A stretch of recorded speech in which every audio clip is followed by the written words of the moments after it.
श्रद्धेय प्रधानमंत्री जी को आज मातृशोक हुआ है।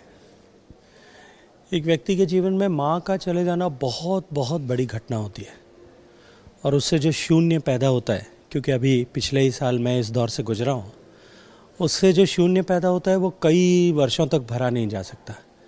क्योंकि बेटे और माँ का या बेटी और माँ का जो संबंध होता है वो संबंध किसी शब्दों की परिभाषा में परिमित नहीं किया जा सकता। और उम्र, बेटे की उम्र, बेटे का पद, इनके साथ में भी माँ के संबंध और रिश्तों का कोई प्रभाव पड़ता नहीं है।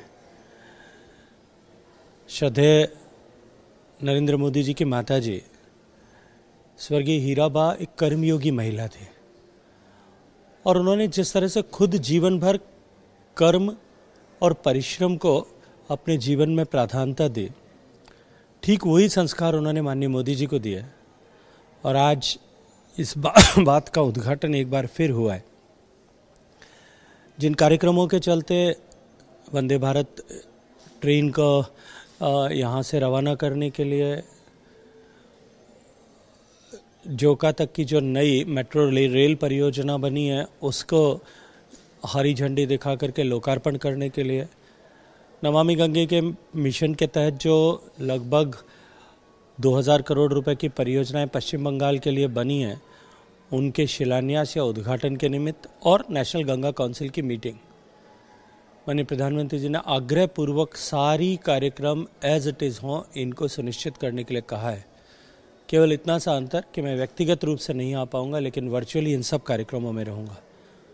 मुझे लगता है कि हीराबा के निधन के दिन भी माननीय प्रधानमंत्री जी ने अपनी कर्मयोगी माता को श्रद्धांजलि देते हुए पूरे देश के सामने एक उदाहरण प्रस्तुत किया है।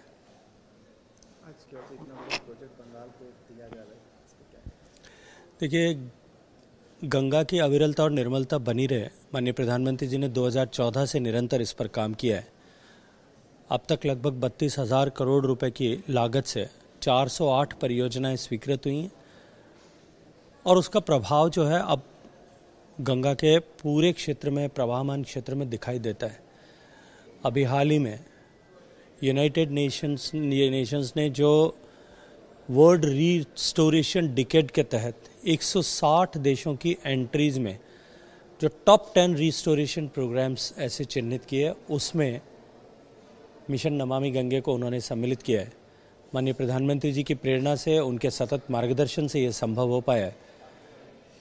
और माननीय प्रधानमंत्री जी ने अपनी लगन, परिश्रम से एक बार फिर सिद्ध किया कि हम कितनी भी बड़ी चुनौती क्यों न हो, हम सब मिलकर के उसे दूर कर सकते हैं।